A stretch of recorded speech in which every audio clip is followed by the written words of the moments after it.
Video को हमारा M कुछ इस तरह का प्रोजेक्ट बनाना है जिसमें हम एक वर्ड ऑपरेशंस परफॉर्म करेंगे, डिलीट वाला नहीं कर दें, बाकी के तीनों ऑपरेशंस परफॉर्म करेंगे। देखो हम इंसर्शन कैसे कर सकते हैं, जिसमें हमने नेम एंटर किया, सपोज कुछ भी निकिता नाम एंटर कर दिया और हमने उसकी एज एंटर कर दी 44। ओके, आईडी हमें एंटर करने की इंसर्ट करते टाइम जरूरत नहीं, ऑटो जनरेट होगा। हमने इंसर्ट किया तो डेटाबेस में डेटा क्या हो जाएगा, इंसर्ट हो जाएगा। ओके, उसके बाद में हम क्या करेंगे, जब हम रीड पे क्लिक करेंगे तो उस केस में क्या होगा, जितने भी रिकॉर्ड्स हम इंसर्ट कर चुके हैं वो हमें यहाँ पे डिस्प्ले होने वाले हैं। ओके, अब जैसे मान लिया कि मुझे ये निकिता जो है, या मान लिया ये एबीसी की जगह नाम और एज दोनों ही मुझे चेंज करने हैं, तो मैं यहाँ पे आईडी प्रोवाइड करूंगी 1, क्योंकि इनका आईडी क्या है 1 है। इसके बाद में एबीसी की जगह मैं नाम देना चाहती हूँ पूजा, और उनकी एज में देना चाहती हूँ सपोज 48 देना चाहती हूँ, और मैंने अपडेट कर दिया। तो चेंजेस क्या हो जाने चाहिए, ये अपडेट हो जाने चाहिए। फिर से जब मैं रीड कर रही हूँ तो आप देख सकते हो चेंजेस हो चुके। तो ये आज का हमारा एम है। अब जैसा कि आप जानते हैं कि अभी हमारे चैनल पर चल रही है व्हाट इज सीरीज, जिसमें हम अलग अलग फ्रेमवर्क्स को डिस्कस कर रहे हैं। बहुत सारे फ्रेमवर्क्स हम डिस्कस कर चुके हैं इस सीरीज में। प्रीवियस वीडियो में हमने हाइबरनेट को डिस्कस किया था, उसमें हमने पहला प्रोजेक्ट भी बनाया था। ठीक है, अब हम आज के वीडियो में क्या डिस्कस करेंगे, मैवन क्या होता है। देखो प्रीवियस वीडियो में हमने हाइबरनेट का जो प्रोजेक्ट बनाया था उसमें मैवन का यूज नहीं किया था। आज के वीडियो में हम हाइबरनेट प्रोजेक्ट बनाएंगे लेकिन मैवन प्रोजेक्ट बनाएंगे यूजिंग मैवन। ओके, अब मैवन पहले मैं क्लियर कर दूं कि मैवन कोई फ्रेमवर्क नहीं है, कोई टेक्नोलॉजी नहीं है। मैवन क्या है, एक प्रोजेक्ट मैनेजमेंट टूल है। ठीक है, जैसे आप अलग अलग कोर्सेज करते हो ना, तो आपको जैसे वेब डिजाइनिंग सीखनी है तो वेब डिजाइनिंग का A to Z आपको सीखना पड़ेगा, प्रोग्रामिंग सीखनी है तो वो सब सीखना पड़ेगा। तो कुल मिला के ये क्या होती है, टेक्नोलॉजीज होती हैं। ठीक है, अब एक होता है एक एनवायरनमेंट, मतलब एक ऐसी प्लेस जो इन सभी चीजों के लिए आपको क्या कर रहा है, एनवायरनमेंट प्रोवाइड कर रहा है। तो देखो चलो ये चीज भी नहीं समझ में, कोई बात नहीं। तो मैवन क्या है, एक प्रोजेक्ट मैनेजमेंट टूल है। देखो सिंपल सा एग्जांपल लेते हैं, जैसे आप कोई एक रूम बनवा रहे हो, कोई घर बनवा रहे हो, तो उसके लिए एक तरीका तो ये हो सकता है कि आप ब्रिक्स का आप अरेंजमेंट खुद करो, उसके लिए जो भी छोटी मोटी चीजें होती है, सीमेंट का अरेंजमेंट खुद करो। फिर यहाँ पे कंपैटिबिलिटी इश्यूज आ जाती हैं कि इस ब्रिक के साथ ये सीमेंट नहीं जाएगा, इस एनवायरनमेंट के साथ ये वाला सीमेंट नहीं जाएगा, या इस जमीन के अकॉर्डिंग ये वाली चीज नहीं जाएगी। तो आपको ये सारी चीजें माइंड में रखनी पड़ती है। लेकिन यही चीज अगर आप एक कॉन्ट्रैक्टर को दे दो तो वो सारी चीजें, सारा मटेरियल आपको क्या करेगा, अपनी कंपैटिबिलिटी के हिसाब से क्या करेगा, प्रोवाइड करेगा। ठीक है, उसी तरह से आपने प्रीवियस वीडियो में हाइबरनेट का प्रोजेक्ट बनाया था। ठीक है, हमने बनाया था, तो हमने क्या किया था, बहुत सारी जार फाइल्स को मैन्युअली क्या किया था, डाउनलोड किया था और उनको प्रोजेक्ट के बिल्ड पाथ में ऐड किया था। ठीक है, अब अगर आपको बिल्कुल प्रॉपर्ली कोई गाइड कर रहा है कि हाँ ये ही फाइल्स आपको डाउनलोड इंस्टॉल करनी है, तो ये काम आपको 5 मिनट का लगेगा। लेकिन अगर आप खुद से क्या कर रहे हो, कोई सा प्रोजेक्ट बना रहे हो, तो इसमें यहाँ इश्यूज आ सकते हैं कि हाइबरनेट के इस पर्टिकुलर वर्जन के साथ आपको ये वाली ही जार फाइल चाहिएगी, फिर इस वाली जार फाइल के लिए आपको ये 2 जार फाइल्स की और जरूरत होने वाली है। इसके फिर कंपैटिबिलिटी प्रॉब्लम्स भी आ जाती है। अगर आपने ये वाली जार फाइल ली है तो इस वाली जार फाइल के आपको ये वाले वर्जन ही लेने पड़ेंगे। तो ये बहुत ज्यादा हेडेक हो जाती है।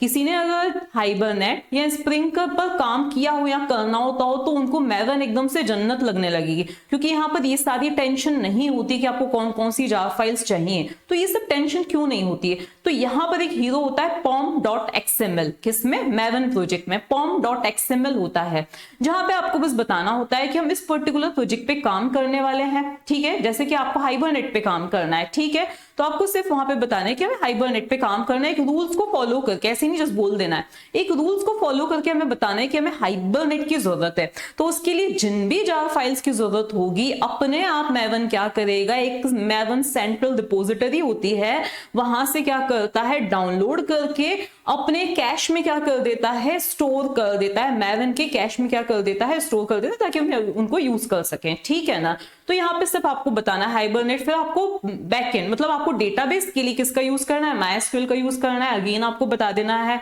अब उसमें भी कुछ रूल्स को फॉलो करके आपको बताना है। ठीक है, कि आपको MySQL के इस पर्टिकुलर वर्जन की जरूरत है। ठीक है, तो अपने आप जो जार फाइल्स हैं वो क्या करता है, यहाँ पर मैवन खुद क्या करेगा, इंस्टॉल करेगा और क्या करेगा, मतलब ये सारी जो हेडेक है, डाउनलोड करना एंड बिल्ड पाथ में ऐड करना, अब ये टेंशन किसका हो जाता है, मैवन का हो जाता है। तो यहाँ पे कुल मिला के हीरो कौन है, pom.xml, जहां पे आपको डिपेंडेंसीज के फॉर्म में क्या बतानी होती है, अपनी रिक्वेस्ट रिक्वेस्ट बतानी होती है, ठीक है। तो यहाँ पे pom.xml में डिपेंडेंसीज का क्या होता है, यूज होता है। अब ऐसा मत सोचना कि हमने वहां पे 12 जार फाइल्स का यूज किया होगा तो हमें 12 बार ये चीजें बतानी पड़ेंगी, नहीं।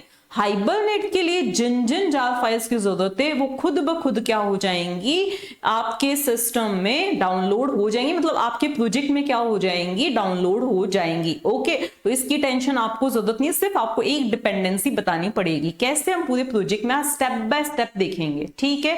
तो हम पूरा एक प्रोजेक्ट बनाएंगे मैवन का, जिसमें हम कुछ ऑपरेशंस परफॉर्म करेंगे, लाइक डेटाबेस में इंसर्ट करना, रीड करना, डिलीट कर, अपडेट करना, ठीक है। ये सब हम देखेंगे। ओके, अब इसके अलावा अब ये सब होता कैसे, तो आपको जैसे कि मैंने बताया कि आपको डिपेंडेंसीज क्या करनी होती है, स्पेसिफाई करनी होती है। तो इतना काम हो गया खत्म। तो ये काम क्या हो गया आपका, बहुत ही इजी हो जाएगा। वो डिपेंडेंसीज किस तरह से, तो उसमें भी क्या होते हैं, एक होता है आपको ग्रुप आईडी, कुछ इस तरह का सिंटैक्स होता है। एक होता है ग्रुप आईडी। ग्रुप आईडी मतलब कौन सी ऑर्गेनाइजेशन, जो ऑर्गेनाइजेशन क्या कर रही है, ये पर्टिकुलर लाइब्रेरी आपको प्रोवाइड कर रही है, पर्टिकुलर जार फाइल आपको प्रोवाइड कर रही है, वो होता है ग्रुप आईडी। देन होता है आर्टिफैक्ट आईडी, मतलब सिंपली आपके उस जार फाइल का, उस लाइब्रेरी का, उस टेक्नोलॉजी का नाम, ठीक है। उसके बाद क्या आता है, वर्जन आता है। तो ये कुछ 3 चीजें, इनकी आपको इतनी ज्यादा तह में जाने की जरूरत नहीं, इतनी ज्यादा डिटेल में जाने की जरूरत नहीं है। अब क्या आपको ये सब याद रखना होगा, नहीं। तो वो भी हम इजीली क्या कर सकते हैं, कहीं से कॉपी कर सकते हैं। कैसे कर सकते हैं, मैं पूरा प्रोजेक्ट बना के आपको एक्सप्लेन कर दूंगी।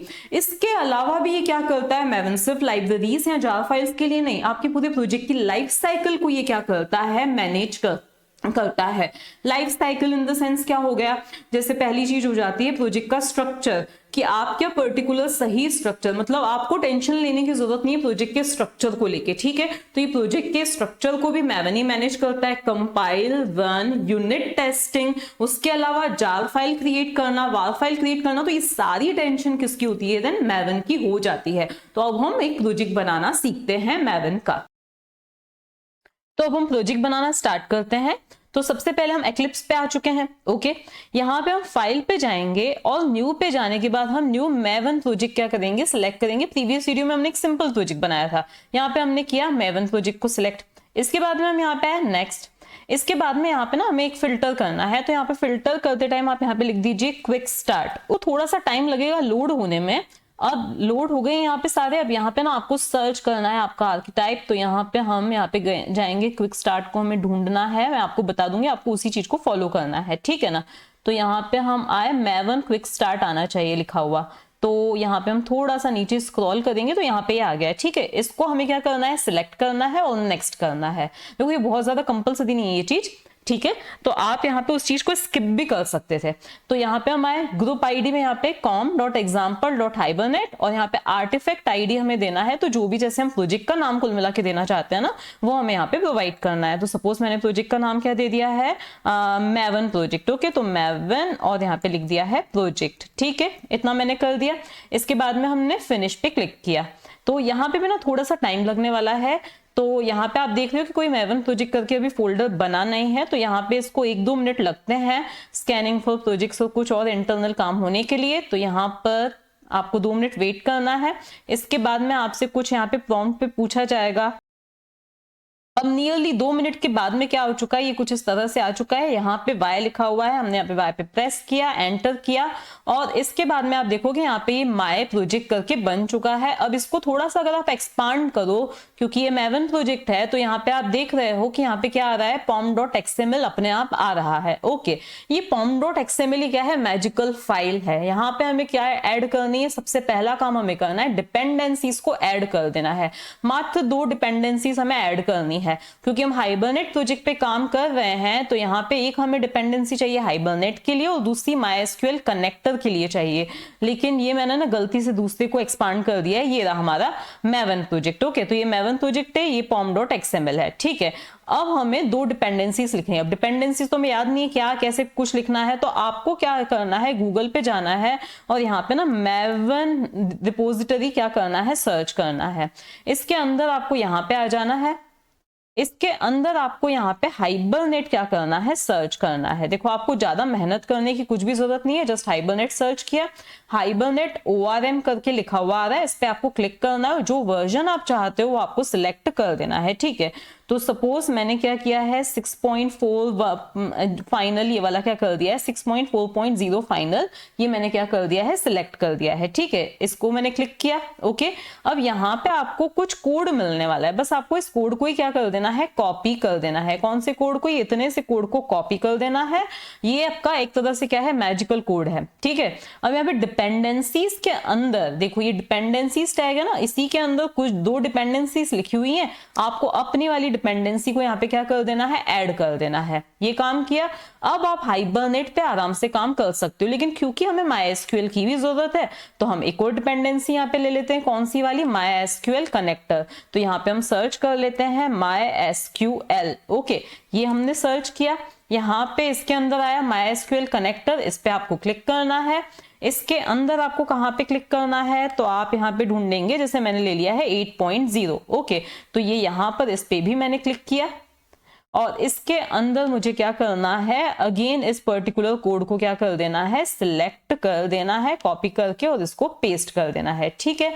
तो इसको हमने यहाँ से कॉपी किया और यहाँ पे आके जैसे इसको पेस्ट किया था वैसे ही इसको भी हमने पेस्ट कर दिया, उसी प्लेस पे पेस्ट कर दिया, ठीक है। ये दोनों चीजें हो गई हैं। अब हमें हमारी एंटिटी क्लास बनानी है। मतलब एंटिटी क्लास का मतलब क्या है कि जो ऑब्जेक्ट को, जिस क्लास के ऑब्जेक्ट को हम हमारी रिलेशन में, दैट इज टेबल में मैप करना चाहते हैं।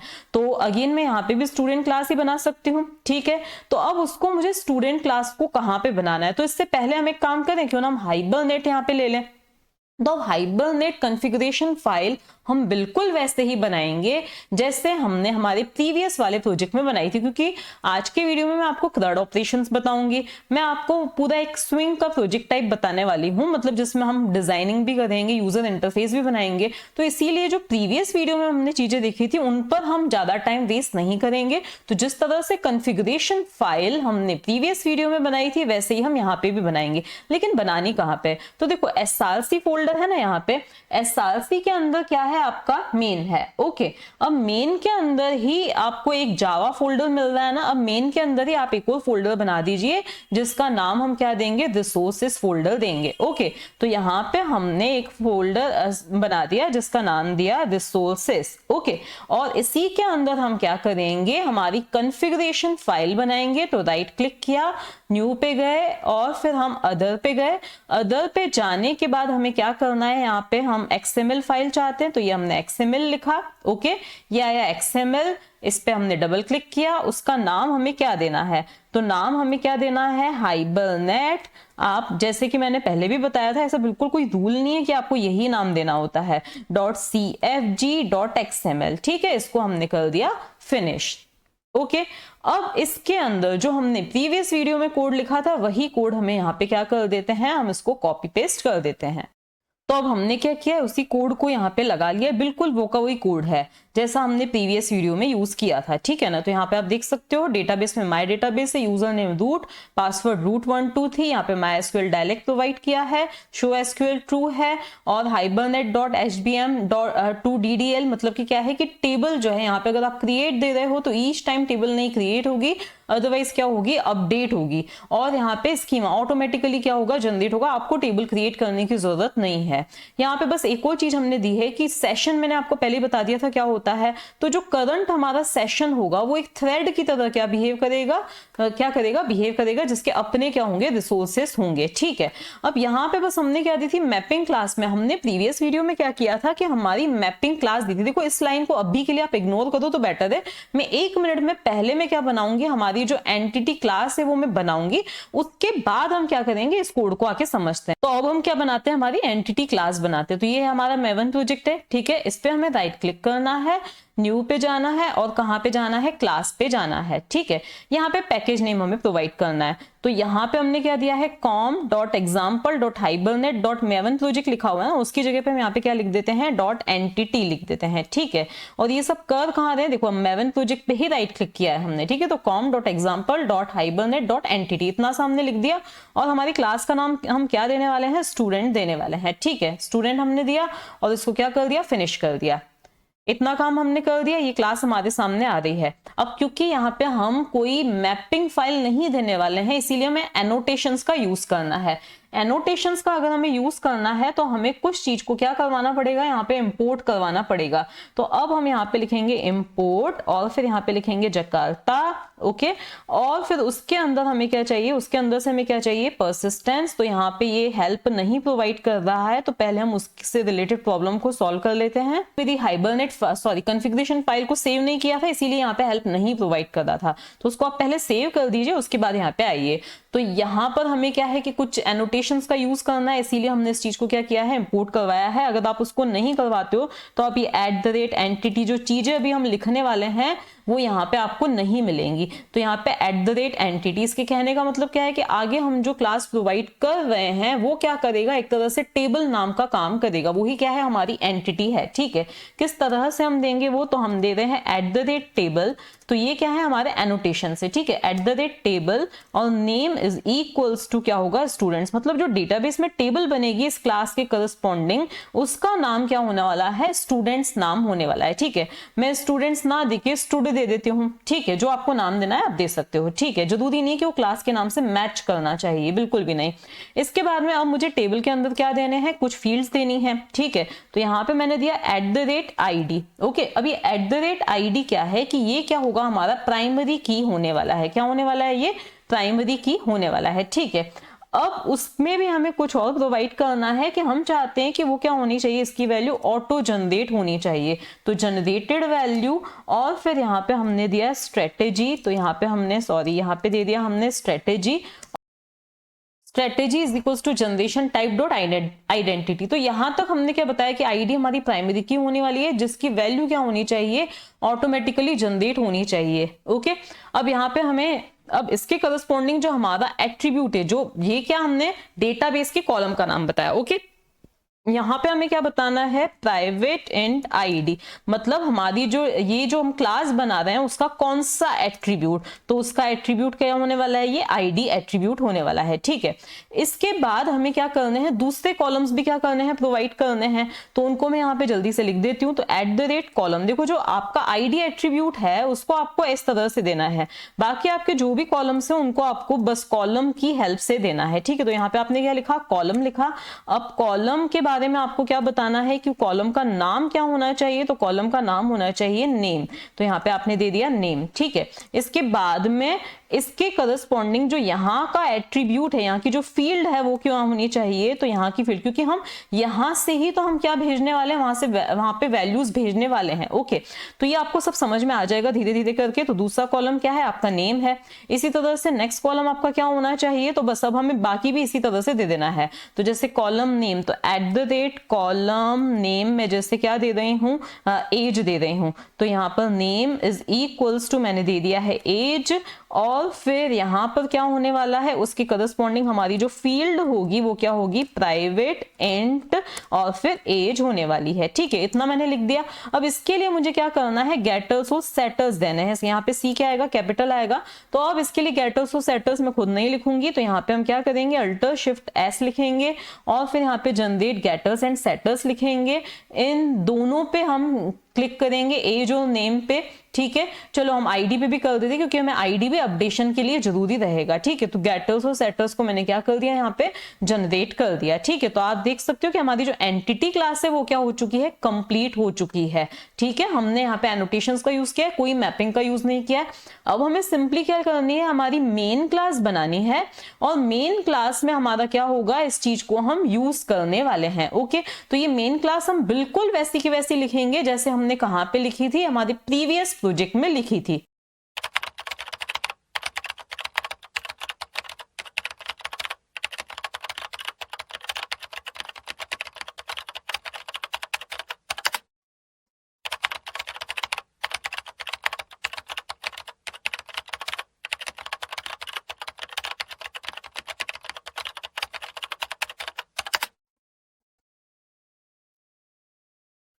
हमने यहाँ पे लिख दिया है, ठीक है।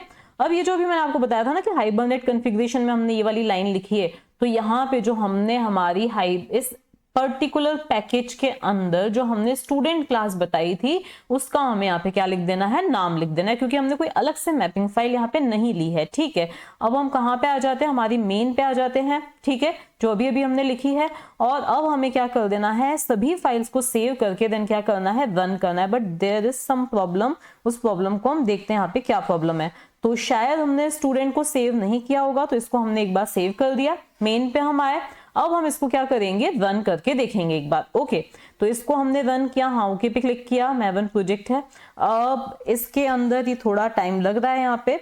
तो अब आप देखोगे कि लास्ट में ये सब मैसेजेस आने के बाद आपके पास इंसर्ट क्वेरी आएगी लिखी हुई, और ये पर्टिकुलर वैल्यूज क्या हो चुकी है, सेव हो चुकी है। आप अपने डेटाबेस में जाके चेक कर सकते हैं। तो ये हमारा डेटाबेस है। ठीक है, इसको मैंने ऑलरेडी ओपन कर रखा है, आपको पता ही होगा डेटाबेस ओपन मतलब आपको MySQL ओपन करके उस डेटाबेस पे स्विच करना है, और यहाँ पे क्या लिख देना है, आपकी जो सिलेक्ट क्वेरी है वो लिख देनी है। तो देखो अभी अभी एंट्री हो चुकी है। अब इतना सब तो हम पहले भी कर चुके थे विदाउट मैवन प्रोजेक्ट। अब हम क्या करना चाहते हैं कि ये देखो, हम जितनी भी बार ऑपरेशंस करें, ये सब कॉन्फ़िगरेशन, ये इसको कॉन्फ़िगर करना, सेशन फैक्ट्री ओपन करना, मतलब ये सारी चीजें हम ना देना चाहते, तो हम एक यूटिलिटी फाइल क्रिएट करेंगे। कहाँ पे क्रिएट करेंगे, तो इसी के अंदर हम क्या करेंगे, जहां पे आपकी ये मेन है ना, उसी के अंदर आपकी यूटिलिटी फाइल आनी चाहिए। ठीक है, तो हम यहाँ पे राइट क्लिक करेंगे, उसके अंदर ये सारे पर्टिकुलर ऑपरेशंस हम क्या कर देंगे। ठीक है, फिर हमें जहां चाहे उस यूटिलिटी क्लास का यूज करके हम क्या करेंगे, इन चीजों को यूज करेंगे। तो अब हम यहाँ पे हमारे के लिए हम अगेन हमारे प्रोजेक्ट पे राइट क्लिक करेंगे, न्यू पे जाएंगे, और फिर कहाँ जाएंगे, क्लास पे जाएंगे। क्लास पे हमें इसका नाम दे देना है। कोई पैकेज का नाम प्रोवाइड आपको करने की जरूरत इसलिए नहीं है क्योंकि हम डिफॉल्ट पैकेज में इसको रख रहे हैं। तो हाइबरनेट util.java इसका हमने नाम दे दिया है। ठीक है, इसको हमने क्या किया, फिनिश किया। अब इसके अंदर हमें जो कोड लिखना है वो आप ध्यान से देखिएगा, मतलब जो पर्टिकुलर कॉन्फ़िगरेशन का ऑब्जेक्ट हम वहां बना रहे थे सेशन फैक्ट्री का, वो हमें यहाँ पे बना देना है ताकि हम जब चाहे उसको यूज कर सकें। ठीक है, अब हम यहाँ पे आए, इंपोर्ट, यहाँ पे हमने लिखा org, मतलब जो पैकेजेस हम वहां पे इंपोर्ट करते थे वो हम यहाँ पे इंपोर्ट कर देंगे। ठीक है, कुछ की हमें जरूरत वहां पे भी पड़ने वाली है, .hibernate.session factory। ठीक है, ये यहाँ पे क्या हो गया, तो .session factory, आप चाहो तो .star भी लिख सकते थे, लेकिन हमें सारी ही फाइल्स की जरूरत नहीं है, इसीलिए हमने यहाँ पे क्या किया, सारी क्लासेस की जरूरत नहीं है, तो .session factory। इसी तरह से इंपोर्ट और फिर org और यहाँ पे हमें क्या चाहिए, हाइबरनेट, क्योंकि अब हमें कॉन्फ़िगरेशन का ऑब्जेक्ट भी यहीं पे बनाना है, तो hibernate.cfg। ठीक है, आप ध्यान से इसको देखिए, तो .cfg के अंदर हमें क्या चाहिए, .configuration चाहिए। ठीक है, तो यहाँ पे .star ही हमने लगा दिया, तो सारी फाइल्स यहाँ पे आ जाएंगी। इसके अंदर अब ये क्या है, पब्लिक क्लास हाइबरनेट यूटिल है, इसको पब्लिक ही रहने दीजिएगा क्योंकि हमें इसको बाहर एक्सेस करना है। ठीक है, लेकिन यहाँ पे हमें क्या करना है, यहाँ पे हमें एक चीज चाहिए, एक प्राइवेट, और यहाँ पे हमने लिख दिया है प्राइवेट, और यहाँ पे हम क्या लिखेंगे, स्टैटिक, मतलब एक स्टैटिक डेटा मेंबर चाहिए। किस टाइप, क्या चाहिए उसका, तो वो सेशन फैक्ट्री का हम क्या बनाने वाले हैं, एक रेफरेंस यहाँ पे क्रिएट करने वाले हैं। तो सपोज मैंने इसका नाम क्या दे दिया, जैसे मैं वहां पे देती हूँ सेशन FAC, तो यहाँ पे सेशन FAC, ये किस टाइप का है, सेशन फैक्ट्री टाइप का है। ठीक है, इसके बाद में हमें एक स्टैटिक ब्लॉक यहाँ पे लिखना है। ठीक है, अब आपको स्टैटिक का कंसेप्ट तो पता ही होगा, तो यहाँ पे स्टैटिक ब्लॉक में हमें अगेन क्या लिखना है, एक ट्राई ब्लॉक लिखना है। तो ये आ गया हमारा ट्राई ब्लॉक। इसके अंदर हमें क्या करना है, कॉन्फ़िगरेशन का ऑब्जेक्ट क्रिएट करना है। तो ये अगर हमने एक बार यहाँ पे क्रिएट कर दिया तो हर बार हमें उसको यूज करते टाइम क्रिएट करने की जरूरत नहीं पड़ेगी। तो यहाँ पे हमने क्या दे दिया, config is equals to new और फिर कॉन्फ़िगरेशन। तो ये हमने कॉन्फ़िगरेशन ये पूरा हमने दे दिया, तो ये इसका ऑब्जेक्ट हमने यहाँ पे क्रिएट कर दिया।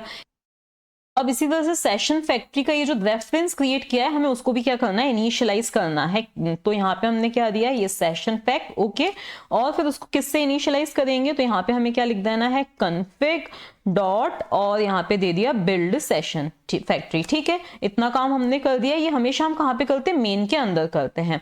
अब हमारा यहाँ पे क्या शुरू होता है, ये ट्राई ब्लॉक है, तो यहाँ पे हमारा कैच ब्लॉक शुरू होता है। तो हमें सिंपली यहाँ पे जैसे हम कैच ब्लॉक लिखते हैं उसी तरह से हमने ये कैच ब्लॉक लिख दिया। ओके, अब इसके बाद में आपको क्या करना है, जैसे ये देखो ध्यान से देखना, ये ट्राई ब्लॉक खत्म हो रहा है, ये आपका कैच ब्लॉक खत्म हो रहा है, ये स्टैटिक ब्लॉक खत्म हो रहा है। ठीक है, इसके जस्ट बाद आपको क्या लिखना है, एक मेथड लिखना है। क्या मेथड लिखना है, तो यहाँ पे हमने एक मेथड लिखा पब्लिक, और इसको आपको पब्लिक ही देना है, स्टैटिक, और फिर ये क्या रिटर्न करेगा, इसका रिटर्न टाइप यहाँ पे स्पेसिफाई करना है। तो इसका रिटर्न टाइप क्या होगा, सेशन फैक्ट्री होने वाला है, ठीक है, क्योंकि सेशन फैक्ट्री टाइप के ऑब्जेक्ट को क्या करेगा, टाइप के वेरिएबल को क्या करेगा, रिटर्न करेगा, ठीक है। अब इसका नाम क्या होने वाला है, तो इसका नाम होने वाला है गेट सेशन फैक्ट्री। ये नाम हमारे ऊपर है, हम क्या इसका नाम दे रहे हैं, तो मैंने इसका नाम क्या दे दिया है, गेट सेशन फैक्ट्री नाम दे दिया है, ओके। इसके बाद में ये इसको हमने बंद किया। अब ये क्या रिटर्न करेगा, तो ये ऑब्वियसली हमने इसका रिटर्न टाइप क्या बताया है, तो उसको यही चीज क्या, वही चीज क्या करनी चाहिए, रिटर्न करनी चाहिए। तो ये रिटर्न करेगा, क्या रिटर्न करेगा, सेशन फैक्ट को रिटर्न करेगा। तो यहाँ पे हमने लिख दिया सेशन फैक्ट, ये क्या करेगा, इस सेशन फैक्ट को रिटर्न करेगा। तो अगर आप ध्यान से समझो तो पहले तो हमने क्या किया है, कुल मिला के अगर आप एक लाइन में इसको समझने जाओ तो आप क्या करना चाहते हो, सेशन फैक्ट्री के एक ऑब्जेक्ट को रिटर्न करना चाहते हो, लेकिन सेशन फैक्ट्री को आपने पहले किससे इनिशियलाइज करवाया है, कॉन्फ़िगरेशन से इनिशियलाइज करवाया है, ओके। अब यहाँ पे आपको कॉन्फ़िगरेशन फाइल प्रोवाइड करनी थी, वो मैं यहाँ पे प्रोवाइड करना भूल गई हूँ, लेकिन उसको अभी मैं प्रोवाइड कर देती हूँ। उसके पहले हमें एक और लाइन यहाँ पे लिखनी है, एक और मेथड यहाँ पे लिखना है। उस मेथड का नाम होगा शटडाउन, मतलब हम क्या करना चाहते हैं, सेशन को क्लोज करना चाहते हैं। तो उसके लिए हमारे यहाँ पे एक और मेथड आ जाता है पब्लिक और फिर यहाँ पर स्टैटिक। अब ये क्या करेगा, कुछ रिटर्न नहीं करेगा, तो वॉइड और फिर शटडाउन, ओके। तो ये वॉइड और यहाँ पे क्या दे दिया है, शटडाउन दे दिया, शटडाउन। और इसके अंदर हमें क्या करवाना देना है, हमारे सेशन को क्लोज करवा देना है, ठीक है। तो ये यहाँ पे गेट सेशन फैक्ट्री मेथड को कॉल किया, ये हमें सेशन रिटर्न करेगा और उसको हमने यहाँ पे आके क्या कर दिया है, क्लोज कर दिया है, ठीक है। इतना काम। अब मैंने इस कॉन्फ़िगरेशन को कॉन्फ़िगर नहीं किया था, मतलब मैंने ये नहीं बताया था कि कॉन्फ़िगरेशन फाइल आपको कहाँ पे ढूंढनी है, तो वो भी मैंने लिख दिया config.configure hibernate.cfg.xml, इतना भी मैंने लिख दिया है। तो अब हमारी यूटिलिटी फाइल कंप्लीट है, अब हमें मेन में चेंजेस करने हैं। मेन अभी भी वर्क तो कर रहा है, लेकिन मैं नहीं चाहती हूँ ये सारी चीजें हम यहाँ पे यूज करें, तो इसके लिए मैं एक काम करती हूँ, ये देखो अब ट्राई ब्लॉक की भी जरूरत नहीं, क्योंकि हम वहां पे लिख चुके हैं यूटिलिटी क्लास में, ओके। तो ये यहाँ से ट्राई कैच ब्लॉक को भी हम रिमूव कर देते हैं। अब हमें करना क्या है, तो अब हम क्या करेंगे, इनके देखो इस कॉन्फ़िगरेशन की भी हमें जरूरत नहीं है, तो इसको भी हम हटा देते हैं, इसको भी हम यहाँ से हटा देते हैं, ठीक है। अब यहाँ पर अब आपके लगेगा यहाँ पे तो एरर आ रही है, तो यहाँ पर हमें बस क्या करना है, कुछ चेंजेस करने हैं, वो हम कर देते हैं। अब हम एक काम करते हैं, इन दोनों लाइंस को भी यहाँ से पहले ना रिमूव कर देते हैं। अब हमें लिखना क्या क्या है, देखो तो यहाँ पे सबसे पहले हम क्या बनाएंगे, सेशन का ऑब्जेक्ट बनाएंगे जिसका हमने नाम दे दिया है SES, ठीक है। इसके बाद में हमने इज इक्वल्स टू लिखेंगे, जो हमारी हाइबरनेट यूटिलिटी क्लास बनाई थी ना, उसका हमें यहाँ पे नाम दे देना है। और फिर उसके हमें कौन से मेथड को कॉल करना है, गेट सेशन फैक्ट्री को कॉल करना है, ओके।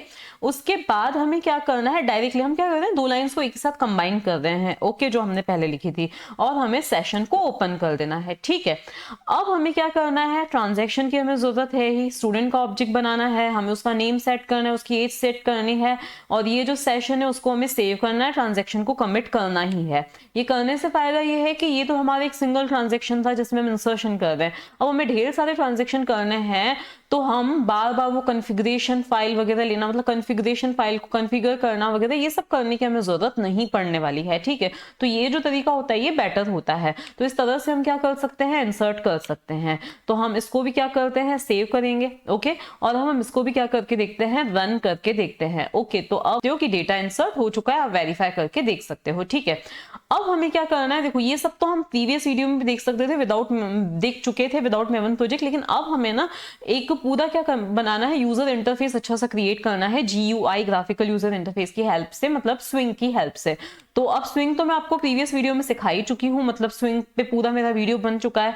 अब मैं क्या करती हूँ, पूरा कोड फटाफट से यहाँ पे लिख देती हूँ जिससे हमारी डिजाइन बन जाए। तो अब मैंने स्विंग का कोड यहाँ पे लिख दिया है, इसको हम रन करते हैं, मैं आपको फिर एक्सप्लेन करती हूँ कि ये किस चीज का कोड है। तो इसको हम रन कर दें तो देखो इस तरह से क्या हो गया, हमारा यूजर इंटरफेस क्रिएट हो गया। यहाँ पे हम आईडी एंटर करेंगे इंसर्ट करने के लिए नहीं, क्योंकि आईडी इंसर्ट तो अपने आप होगा। यहाँ पे हम नेम और एज इंसर्ट करेंगे। जैसे इंसर्ट बटन पे क्लिक करें तो हम चाहते हैं कि डेटाबेस में डेटा स्टोर हो जाना चाहिए, हमारा वही कोड रन हो जाना चाहिए, ठीक है। आईडी का फील्ड हमने क्यों दिया है, क्योंकि अगर मुझे क्या करना है, जैसे मैंने 30 आईडी इंसर्ट किया, ठीक है, और मैंने 30 के करस्पॉन्डिंग पहले भूमि और एज दी थी सपोज 20, ओके, अब मुझे उनकी एज क्या करनी है, उस फील्ड की अपडेट करनी है। तो अब यहाँ पे मैं 30 दूंगी, नाम दूंगी भूमि, अगर मुझे भूमि ही रखना है तो, और एज सपोज मैं 22 करना चाहती हूँ, 28 करना चाहती हूँ, 30 करना चाहती हूँ, तो वो नई एज में यहाँ पे प्रोवाइड कर दूंगी और अपडेट पे क्लिक करूंगी। तो क्या होगा, इस आईडी के करस्पॉन्डिंग जो एंट्री है वो क्या हो जाएगी, अपडेट हो जाएगी, इसीलिए यहाँ पे आईडी फील्ड दिए। रीड फील्ड क्या करेगा, सारे जितने भी डेटाबेस में, सॉरी रीड बटन क्या करेगा, जितने भी डेटाबेस में एंट्रीज हैं हमारी वो पिक करके लेके आएगा, मतलब हम यहाँ पे देख सकते हैं, ठीक है। तो हमने यहाँ पे क्रिएट क्या क्या किया है, हमें लेबल चाहिए, यहाँ पे text box, label text box, label text box, यहाँ पे 3 बटन्स चाहिए, ठीक है। और ये एरिया है जहां पे क्या होना चाहिए, हमारा डेटाबेस से डेटा डिस्प्ले होके आना चाहिए। तो अब हमने किया क्या क्या है, तो आप देख सकते हो, पहले हमें एक फ्रेम की जरूरत थी जिसकी हमने ये साइज सेट कर दी है। इसके बाद में जे पैनल की जरूरत है। फिर हमें क्या चाहिए, ग्रिड लेआउट। ग्रिड लेआउट क्यों चाहिए होता है, ये मैंने आपको पहले ही बता दिया था, ताकि हमारे जो कंट्रोल्स हैं वो क्या होने चाहिए, अलाइंड होने चाहिए। फिर हमें ये लेबल चाहिए, देन उसके सामने टेक्स्ट बॉक्स चाहिए, लेबल चाहिए, टेक्स्ट बॉक्स चाहिए, लेबल चाहिए, टेक्स्ट बॉक्स चाहिए। हाँ, इसके बाद में हमें क्या चाहिए, 3 बटन्स चाहिए, तो ये 2 बटन्स हो गए और ये को तीसरा बटन हो गया। ये टेक्स्ट एरिया है, ये टेक्स्ट एरिया किसके लिए, जहां पे हमारा आउटपुट आने वाला है, ओके। इसके बाद में हमें पैनल के अंदर इन सभी चीजों को क्या कर दिया है, ऐड कर दिया है, और फिर इसी पैनल को हमने फ्रेम में ऐड करके, और फिर फ्रेम को, अब ये लेआउट वगैरह सेट किया है, इसका मतलब इसका अलाइनमेंट सेट किया है। इसके बाद में हमने क्या किया, इसी फ्रेम को स्क्रीन पे विजिबल करवा दिया है। लेकिन अगर आप अभी रन करके देखो तो बटन्स के क्लिक करने पर कुछ हो नहीं रहा है। रीजन इज दिस, क्योंकि हमने उस पर कोई कोड लिखा भी नहीं है। अगर आप अभी कुछ भी इंसर्ट करके देखो तो कोई एक्शन परफॉर्म नहीं होने वाला है, ठीक है, कुछ भी नहीं होगा, क्योंकि हमें इनका एक्शन लिसनर ऐड करना पड़ेगा। तो इन तीनों बटन्स का एक्शन लिसनर हम कैसे ऐड कर सकते हैं, तो एक काम मैं करके बताती हूँ, फिर मैं फटाफट से कोड लिख लूंगी और आपको एक्सप्लेन कर दूंगी, क्योंकि वीडियो बहुत ही लेंदी हो रहा है, ठीक है। तो अब हमारा पहला जो बटन है उसका नाम क्या है, तो हमारे पहला जो बटन है उसका नाम है बटन इंसर्ट, BTN इंसर्ट, ठीक है। हम आते हैं यहाँ पे BTN इंसर्ट, ओके, ये आ गई हेल्प, इसने प्रोवाइड कर दी। BTN insert dot add action listener हमें यहाँ पे देना है, ठीक है, ये एड एक्शन लिसनर दिया। इसके बाद में हमें ना यहाँ पे कुछ लिखना है, क्या लिखना है, ई, और फिर यहाँ पे सेल्फ रेफरेंशियल ऑपरेटर हम लगाएंगे। जैसे ही कर्ली ब्रेसेस लगा के एंटर करते हैं तो ये अपने आप कर्ली ब्रेसेस की क्लोजिंग, ब्रैकेट की क्लोजिंग, सेमीकोलन लग जाता है। अब हमें हमारा जो कोड है वो यहाँ पर लिखना है। तो ये जो कोड मैंने यहाँ पे क्या कर रखा है, इसको कमेंट कर रखा है, इसी को मैं यहाँ से क्या करती हूँ, कट करती हूँ और यहाँ पे क्या कर देती हूँ, पेस्ट कर देती हूँ। लेकिन हम जो है यूजर से पूछना चाहते हैं, क्या पूछना चाहते हैं, नाम और एज। तो हमें ना ये सीधे ही नाम और एज सेट नहीं करनी है। तो पहले तो इस कोड को मैं क्या कर दूं, यहाँ पे अनकमेंट कर दूं, ठीक है। अब हमें क्योंकि यूजर से पूछने हैं और यूजर ने किस में एंटर किए है, TXT ID में एंटर किया है, और किसके अंदर, सॉरी, नेम किसके अंदर एंटर किया है, TXT नेम के अंदर, और एज किसके अंदर एंटर किए, TXT एज के अंदर एंटर किया टेक्स्ट बॉक्स में। तो वो हमें क्या करना पड़ेगा, हम चाहें तो सीधे यहाँ पे दे सकते हैं। कैसे दे सकते हैं, यहाँ पे दे दिया TXT नेम, ओके, और फिर यहाँ पे हम क्या लिखेंगे, डॉट गेट टेक्स्ट, ओके, ये हमने लिख दिया, ठीक है।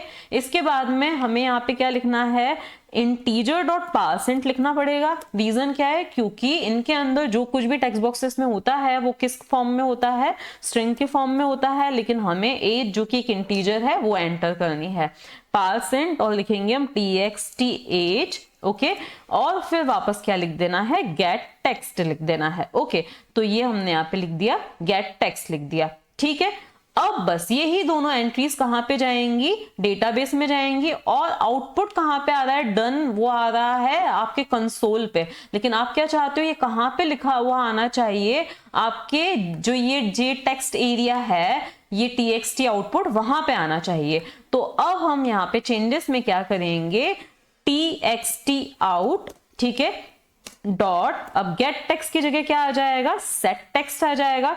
तो ये आ गया हमारा सेट टेक्स्ट और यहाँ पे क्या आ जाना चाहिए, डन इंसर्टेड। जो आपको लिखना है वो आप लिख सकते हो, ठीक है। इसको हमने क्या कर दिया, सेव किया और रन किया, तो हमारा इंसर्ट का काम तो क्या हो जाएगा, कंप्लीट हो जाएगा।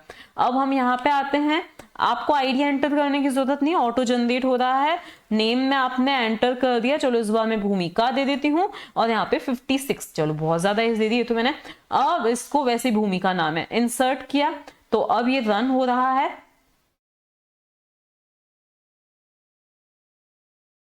अब आप यहाँ पे देख सकते हो जैसे ही रन हुआ पूरा कंप्लीट, यहाँ पे डन लिखा हुआ आ चुका है, ओके। अब रीड करने के लिए जो है हमारा बटन रीड है, उसका नाम क्या है, BTN रीड, उसका हमने एक्शन लिसनर ऐड किया है। यहाँ पर जैसे कि हमने सेशन क्रिएट किया वगैरह, ये लाइन तो हमने पहले भी लिखी थी।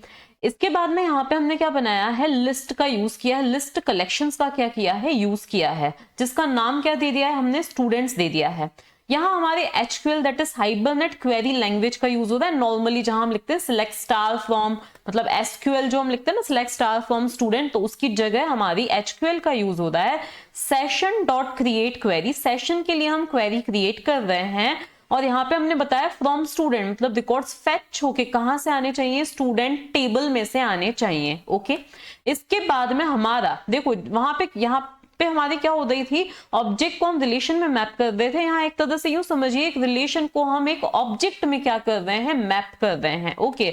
मतलब expected output is student dot class, okay. Student जो हमने क्लास बना रखी है यहाँ उसकी बात हो रही है, और उसको हम किस में कन्वर्ट कर रहे हैं, लिस्ट में कन्वर्ट कर रहे हैं, क्योंकि हम उसको एक लिस्ट में क्या कर रहे हैं, इंसर्ट करना चाहते हैं, ठीक है। अब हुआ यह है कि स्टूडेंट टेबल के अंदर जितनी भी रोज है, मान लेते 3 रोज हैं, वो किसके अंदर आ चुकी हैं, इस लिस्ट के अंदर आ चुकी हैं, ओके। ये हमने एक स्ट्रिंग बिल्डर क्रिएट किया है आउटपुट नाम का। सिंपली स्ट्रिंग क्रिएट करते तो उसमें चेंजेस नहीं हो पाते थे, इसीलिए हमने एक स्ट्रिंग बिल्डर क्रिएट किया है। आप सिंपली एक स्ट्रिंग की समझ लीजिए, जिसमें हम आउटपुट को फॉर्मेट करके डालते जाएंगे। अब हमने लूप चलाया, क्योंकि एक से ज्यादा रोज भी हो सकती हैं। अब स्टूडेंट्स के अंदर जो लिस्ट है सारा डेटा पड़ा हुआ है, ओके। अब हमने क्या किया है, हमारे स्टूडेंट नाम का, अब हम क्या कर रहे हैं, उन रोज को एक ऑब्जेक्ट में फैच कर रहे हैं, जैसे कि अभी अभी मैंने आपको बताया था, ठीक है। मान लेते हैं कि अभी हमारी एक रो जो है वो किसके अंदर आई है, मतलब मान लिया कि अभी आया एक आईडी, एक नाम और एक एज, ठीक है। ये क्या है, एक ऑब्जेक्ट है, तो उसको हमने स्टूडेंट ऑब्जेक्ट के अंदर क्या कर दिया, इंसर्ट कर दिया है, ठीक है। अब हम यहाँ पे क्या कर रहे हैं, स्टूडेंट डॉट गेट आईडी, उस स्टूडेंट का आईडी गेट होके आएगा, मान लिया 23 है, उसको हम क्या कर रहे हैं, हमारे स्ट्रिंग बिल्डर में अपेंड कर रहे हैं, थोड़ा फॉर्मेटिंग करके। कैसे, पहले से दिखना भी चाहिए ना, आईडी क्या है, 20 है, फिर दिखना चाहिए नेम क्या है, जो भी नाम है वो है, फिर दिखनी चाहिए एज क्या है, ये है। मतलब आप इन तीनों चीजों को स्किप भी करो तो इट्स ओके। फिर न्यू लाइन कैरेक्टर इंट्रोड्यूस होना चाहिए। तो हमारे स्ट्रिंग बिल्डर में एक रिकॉर्ड आ चुका है, लेकिन हमें तो सारे रिकॉर्ड्स एक साथ प्रिंट करने हैं। तो अब हम कहां पे गए, स्टूडेंट्स में, हम अगली रो पे जाएंगे, वो अगली रो हमारे इस ऑब्जेक्ट के अंदर आ जाएगी और फिर हम यही काम वापस से करेंगे। हमारा स्ट्रिंग बिल्डर यहां तक रेडी हो चुका है, उसको हमने हमारे टेक्स्ट एरिया में क्या कर दिया है, सेट कर दिया है और प्रिंट करवा दिया है। आउटपुट क्या आ रहा है, तो हम रन करके देखते हैं आउटपुट को, मतलब इस कोड को। तो अब हमने रीड पे जैसे ही क्लिक किया, 1 मिनट का टाइम लगेगा इसको रन होने में, रन हुआ और आपका आउटपुट अब कहां पे आ जाएगा, इस टेक्स्ट एरिया के अंदर आ जाएगा। तो देख सकते हैं आप, ये आउटपुट आ चुका है। अपडेट का कोड देखते हैं, तो अपडेट बटन का नाम क्या था, BTN अपडेट, जिसपे हमने एक्शन लिसनर को ऐड किया है, ठीक है। ये लाइन जो हम हमेशा से लिखते आ रहे हैं वो हम लिखेंगे। फिर हम क्या करना चाहते हैं, देखो हम टेक्स्ट बॉक्स के अंदर आईडी देंगे। सपोज मैंने 1 आईडी दिया, उसके करस्पॉन्डिंग मुझे अपडेशंस करने हैं, ठीक है। तो मैंने क्या किया है, TXT आईडी नाम के टेक्स्ट बॉक्स में क्या दिया है, आईडी दिया है, सपोज 1 दिया है, ठीक है। तो यहाँ पे क्या आ जाएगा, वो 1 आईडी आ जाएगा। उस 1 आईडी के करस्पॉन्डिंग मुझे क्या चाहिए, रिकॉर्ड को गेट करना है, ठीक है। तो मैंने लिखा सेशन डॉट गेट। अब कहां से, तो स्टूडेंट टाइप के ऑब्जेक्ट में से मुझे क्या करना है, गेट करना है, ओके। इसके बाद में हम क्या करने वाले हैं, देखो ये स्टूडेंट क्लास जो हमारी बनी हुई है वही हमें यहाँ पे प्रोवाइड करना है, डॉट क्लास लिखना है, ओके। अब अगर कोई सा रिकॉर्ड होगा उस 2 के करस्पॉन्डिंग, तो तो वो in the form of object किस में स्टोर हो जाएगा, स्टूडेंट टाइप के ऑब्जेक्ट में क्या हो जाएगा, स्टोर हो जाएगा अगर होगा तो। मान लिया मैंने आईडी दिया होता 20 तो होगा ही नहीं, तो यहाँ पे स्टूडेंट में क्या आ जाएगा, नल आ जाएगा। तो अगर स्टूडेंट में नल नहीं है तो क्या होना चाहिए, तो उस केस में हम क्या कर रहे हैं, स्टूडेंट में अभी हमारे पास देखो मान लिया क्या आ चुका है, आईडी है 2, नाम है भूमि, एज है 20, मान लेते हैं ऐसा कुछ है। ओके, तो अब हम क्या कर रहे हैं, उसी स्टूडेंट का नाम क्या सेट कर रहे हैं जो अभी मैंने टेक्स्ट बॉक्स में दिया है। सपोज अब मैंने भूमिका कर दिया है, भूमि की जगह भूमिका कर दिया है टेक्स्ट बॉक्स में, तो अब उसी स्टूडेंट का नाम भूमिका हो जाएगा। मान लिया मैंने उसकी एज 18 सेट कर दी है, तो उसी टेक्स्ट बॉक्स उसी स्टूडेंट की एज अब क्या सेट हो जाएगी, उसी स्टूडेंट की अब एज क्या सेट हो जाएगी, जो मैंने टेक्स्ट बॉक्स में एज डाली है वो क्या हो जाएगी, सेट हो जाएगी। ट्रांजैक्शन शुरू हुआ, ट्रांजैक्शन शुरू होने के बाद सेशन में हमने सेव ना करके हमने क्या यूज किया है, अपडेट का यूज किया है। अब यहाँ पे हमने स्टूडेंट लिख दिया और ट्रांजैक्शन को क्या कर दिया, कमिट कर दिया। थोड़ा सा बड़ा है ये कोड, लेकिन ये जरूरी है कि पहले हम क्या करें, आईडी के करस्पॉन्डिंग जो डिटेल्स हैं एक ऑब्जेक्ट में स्टोर करें, उस ऑब्जेक्ट में हम क्या करें, चेंजेस करें और ट्रांजैक्शन को क्या कर दें, हम यहाँ पे कंप्लीट कर दें। अब हम इसको रन करके देखते हैं, सेव एंड रन। तो इसको हमने रन किया।